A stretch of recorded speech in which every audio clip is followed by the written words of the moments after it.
মানে হাস্যকর কন্ট্রোভার্সি বিষয় হলো এই যে বাইকটা আমার সামনে যাচ্ছে, উনি আর কি কিছুক্ষণ আগে এসে আমাকে জিজ্ঞেস করে, ভাই আপনার বাইকের টপ স্পিড কত? এখন আমি ওনারে অ্যান্সারটা এভাবে দিছি একটু টেকনিক্যালি, যে ভাই আমি বাইকটা আসলে টপ স্পিড চেক করার জন্য কিনি নাই, বাইকটা আমার ভালো লাগছে এই কারণে আমি বলতে পারেন যে কিনছি।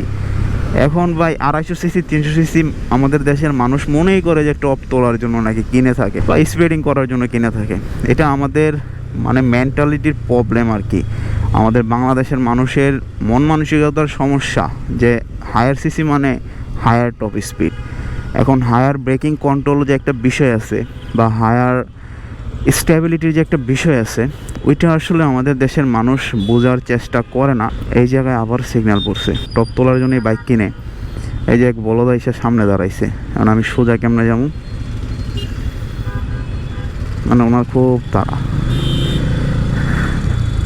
কিছু কিছু পাঠাও ড্রাইভার আছে, তাদের দেখলে আসলে এমনভাবে খারাপ কথা মুখ থেকে বের হয়ে আসে যেটা আসলে উচিত না আমাদের কারো মানুষ হিসেবে গালাগালি করা। এখন 5 আগস্টে কে কে সংসদ ভবন আসছেন কমেন্ট করেন তো। সংসদ ভবনটা আমি আসতে পারি নাই, কারণ 5 আগস্টের টাইমে আমার ওই যে আপনার কিটোলা বাইক ছিল, এই কারণে আমি ভয়ে আসি নাই যে বাইক নিয়ে কই রাখবো, বা আমি তো বাসা থেকে হাইটে যাইতেও পারবো না। আর আমি 4 আগস্ট থেকে ছিলাম উত্তরাতে, এই কারণে আন্দোলনের মুভমেন্টে আপনার 5 আগস্টে আসতে পারিনি আর কি। যাই হোক, ওইটা আলাদা কন্ট্রোভার্সি বিষয়।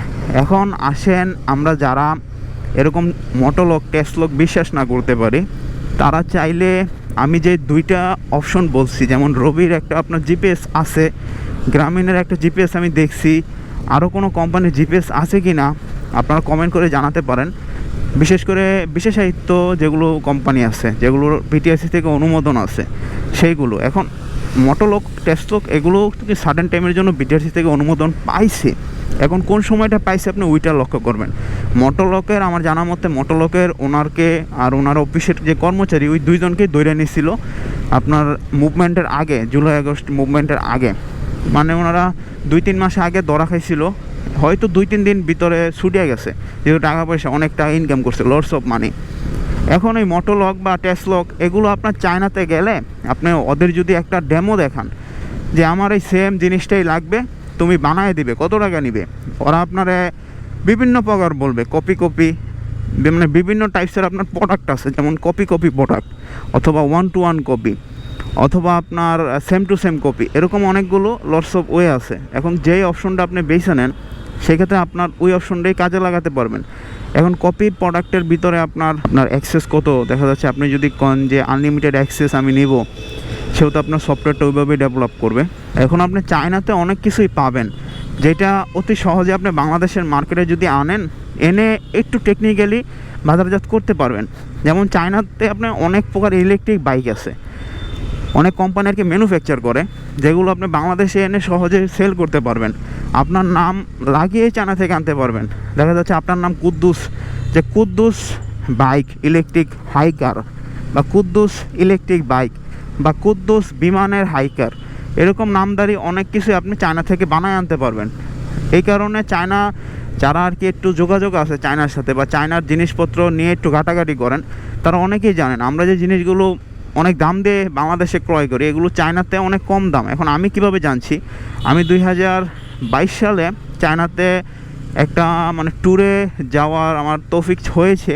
ওই সময়টাতে আমি অনেক কিছু আর কি দেখছি, যে আমরা যেগুলো দেশে মানে এই কোম্পানি ওই কোম্পানির নাম দাঁড়িয়ে এনে বিক্রি করে, তারা কিন্তু এগুলো ম্যাক্সিমাম চায়না থেকে আপনার কপি প্রোডাক্ট তৈরি করে এনেই তারপর বিক্রি করে। এইটার রিজন হলো আমাদের বাংলাদেশে কখনো মাদার কোম্পানিগুলো আসে না। আমি খাবারের কোম্পানি 2-1টার আপনার তুলনা দেই, যেমন কেএফসি, এটা আমাদের দেশে যেটা চলতেছে, এটা বাংলাদেশে আসছিল তখন আপনার 19 সালে বা 17 সালে 18 সালের দিকে আমার জানা মতে আপনার 4 দিন লাস্টিং করছে কেএফসির কিন্তু একটা ইন্টারন্যাশনাল মানদণ্ড আছে। আপনার কেএফসির খাবার যেটা ইন্টারন্যাশনালি পাবে আপনার বানায় 4 ঘন্টার বেশি রাখতে পারবে না। কিন্তু আমাদের বাংলাদেশে কী হচ্ছে, একটা খাবার একদিন বিক্রি হচ্ছে না, পরের দিন আবার সেটা বিক্রি করতেছে। এই কারণে আমাদের বাংলাদেশে মাদার কোম্পানিগুলো কখনো আসে না। যেগুলো আসে সেগুলো হলো জাস্ট আপনার দৈঞ্চা কিছু কোম্পানি, ওগুলো জাস্ট টাকা কামানোর জন্য আসে, টাকা কামানো শেষ হলে আবার আমার বাস দিয়ে চলে যায়। এটাই আসলে আমরা দেখতেছি, এটার সাথে আমরা অভ্যস্ত হয়ে গেছি। তো এটাই বলার ছিল আর কি, যারা এই টেস্টলক মোটরলক ইউজ করেন, আপনার বুদ্ধিসত্তা থেকে, আপনার ব্যক্তিসত্তা থেকে আপনি ইউজ করেন। আমি যেটা বাইকের জন্য বর্তমানে ইউজ করতেছি সেটা হলো আপনার এয়ারট্যাগ, আইফোন বা অ্যাপেলের এয়ারট্যাগ। সো অ্যাপেলের এয়ারট্যাগ চাইলে আপনারা অনেকে ইউজ করতে পারেন। ইভেন আমি সকলকে বলবো না যে ইউজ করেন, এটা অনেক ভালো বা এটা অনেক রেপুটেটেড, তাহলে তো দালালি হয়ে গেছে। অ্যাপেল আমারে কখনো টাকা দেয় না তাদের দালালি করার জন্য বা তাদের গুণগান গাওয়ার জন্য। চাইলে আপনারা অ্যাপেলের এয়ারট্যাগটা লাগাতে পারেন, এটা অ্যাকচুয়াল লোকেশনটা আপনার শো করে। আপনার এয়ারট্যাগ লাগালে আপনি কোথাও জয়েন দিতে হবে না, যে তার থেকে জয়েনের একটা বিষয় আছে, ওই সমস্যার ভিতরে আপনি পড়তে হবে না। আপনার জাস্ট ওই ব্যাটারি আছে একটা, ওই ব্যাটারিটা মনে হয় 2-3 বছর লাস্টিং করে। ওই ব্যাটারিটা 2-3 বছর পর আপনি জাস্ট খুলে তারপর আবার আরেকটা নতুন ব্যাটারি ইনস্টল করবেন, তাহলেই হয়ে গেছে। এখন এয়ারট্যাগুলো প্রাইস কত নেয়? এয়ারট্যাগুলোর প্রাইস আপনার 4,500 থেকে শুরু হয়। আর আপনার যদি কাউকে দিয়ে অ্যাপেল স্টোর থেকে আনাতে পারেন তাহলে অনেক সাশ্রয়ী হয়। যেমন আমি অ্যাপেল স্টোর থেকে নিয়ে আসছিলাম, সিঙ্গাপুর থেকে 4টা এয়ারট্যাগ নিয়ে আসছিলাম। আমার পড়ছিল আপনার 1300 টাকা করে। 4টার একটা প্যাকেজ আছে, ওই প্যাকেজটা কিনছিলাম, আমার 1300 বা 1400-র মতো পড়ছিল। ওইটা আমাদের বাংলাদেশে এসে আপনার 4,500 টাকা সেল হয়। কারণ আমাদের বাংলাদেশে স্বাভাবিক আপনার এগুলো আসে অবৈধভাবে, 1-2 হলো এগুলো আপনার গভর্নমেন্টের ট্যাক্স যদিও দিতে হয়, তাইলে এগুলোর প্রাইস অনেক হাই হয়ে যায়।